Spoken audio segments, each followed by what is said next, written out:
নমস্কার, আমি ভারত নার্সারি থেকে এসেছি। এটা গোপালনগরের বর্ধনবেড়ে গ্রাম। তোমার নাম? লালন মণ্ডল। লালন মণ্ডল। তুমি যে চক্র কোম্পানির 426 ভেন্ডিটা চাষ করেছো, কেমন বুঝছো? কতদিন সময় লাগলো? ভেন্ডিটা চাষ করেছি আমি আপনার 41 দিনে ফলন পেয়েছি। মোটামুটি আমি 10 দিন মানে 10 বার ভেন্ডিটা ভেঙেছি। প্রত্যেক দিন ভেন্ডিটা ভাঙা যায়, প্রত্যেক দিন 10 কিলো 12 কিলো এরকম করে ভেন্ডি হয়। আমি এই পর্যন্ত 80 কিলো পর্যন্ত ভেন্ডি ভেঙেছি। কতটা জমি আছে তোমার? জমিটা আছে সাড়ে চার কাঠা মতো জমি আছে। 4.5 কাঠার মতো। ভেন্ডিতে যেটা একটা রোগ থাকে সাহেব লাগা, না, এই ভেন্ডিতে আমি এখনো পর্যন্ত কোনো রোগ পাইনি এবং ফলনও অন্য ভেন্ডির ক্ষেত্রে ভালো ফলন পেয়েছি। আর ভেন্ডিটা ভালো, আপনারা চাষ করতে পারেন। কোনো রকম গাছ উল্কানো? না, এই ভেন্ডিটায় আরেকটা জিনিস সাবসিডি কি, এই ভেন্ডিটায় গাছ উল্কায় না। অন্য ভেন্ডিতে যেমন গাছ উল্কায়, এতে সেরকম গাছ উল্কায় না।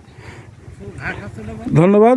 আপনারা এটা মনে রাখবেন, যাত্রার নাম হচ্ছে চক্র কোম্পানি 426 ভেন্ডি, BNV 426। ধন্যবাদ। আচ্ছা।